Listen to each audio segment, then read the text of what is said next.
First of all, let me congratulate all signatories on the great event of the signing of the letter of intent today. It is a step in the right direction.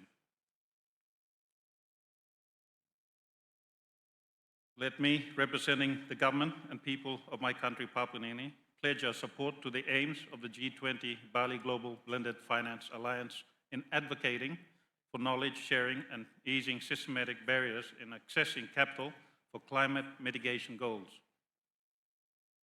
Aligning with the 10th World Water Forum theme, Water for Shared Prosperity, GBFA members do indeed have a shared responsibility to develop convenient mechanisms that enable smooth access for financial assistance for climate mitigation measures for the prosperity of our future generations.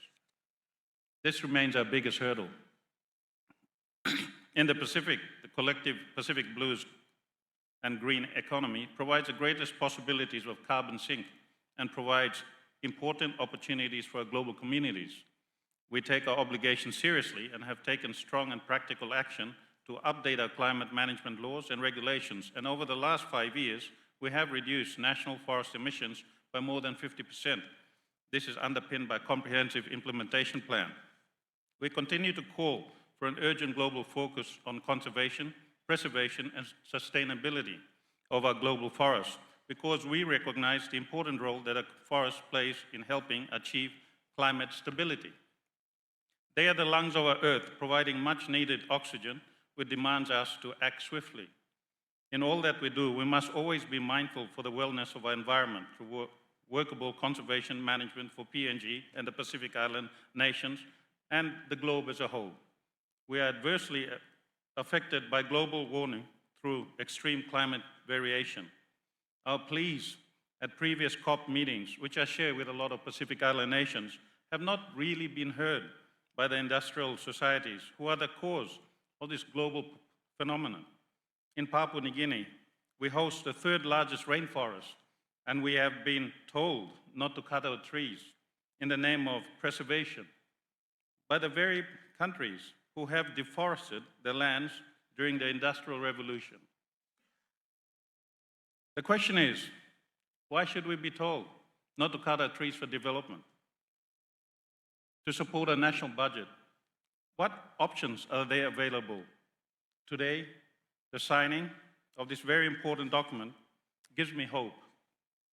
Gives me hope for all our Pacific Island nations and other countries too. Year in, year out, huge financial pledges are announced as global climate funds at COP meetings, but not too many filters down for resilience, adaptation and mitigation efforts and loss and damage for many, many countries, especially island nations that suffer the most with very little output from environment. Our meetings here in Bali must therefore deliver concrete outcomes for developing countries like Papua New Guinea and many other smaller island nations to access these global climate funds, setting pathways, including for a common development aspirations and challenges. Whilst we are asked not to cut down our forests so the whole world can breathe, what options are there available so that we can be able to conserve our forests so the rest of the world, including ourselves, can breathe? In recent years, my government has collaborated with a number of our bilateral partners and international agencies to advance our climate change mitigation and investment policies and to deliver on our development goals. But there is signs of hope. In July 2023, French President Emmanuel Macron and now Prime Minister Honorable James Marape witnessed the signing of 2 bilateral agreements to support Papua New Guinea for the implementation of a forest climate change and biodiversity program and green investments under the European approach, the Global Gateway Strategy. This strategy facilitates for EU funding and expertise from the French International Technical Cooperation Agency to implement the said program. This aligns with PNG's goal to ensure its natural resources are effectively managed and transition to a green carbon neutral economy. That is what we want. Under this arrangement, Papua New Guinea stands to benefit US $100 million from the French package dedicated to preserving nature and forests and mitigating climate change. I say thank you to President Macron. Also last month, Singapore's High Commissioner to Papua New Guinea extended an invitation to Papua New Guinea to utilize its carbon trading platform, the largest in the Asia region, and offered to train Papua New Guinea intellectuals to better understand Singapore's carbon credit program. Singapore is striving to establish a quality framework and workable mechanisms for countries in the region to exchange carbon credits. I also congratulate Singapore, a step in the right direction.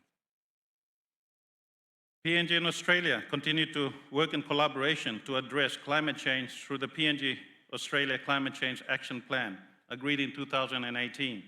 Australia's climate mitigation strategy focuses on funding climate change and resilience programs in PNG communities and providing climate change mitigation training and technical advice.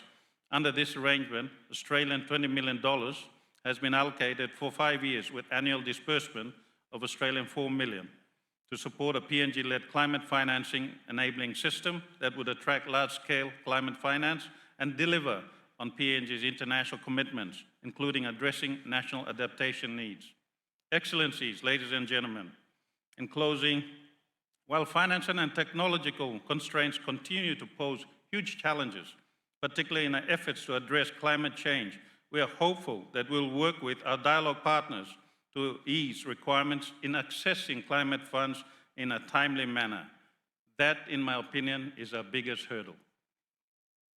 Help us conserve our forests, our natural resources, our carbon sinks, so that the whole world can breathe.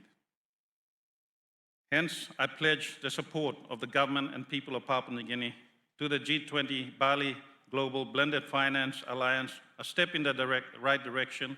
The blended finance mechanism approach to enable smooth access to financial assistance for climate mitigation measures for the welfare and well-being of our future generations to come.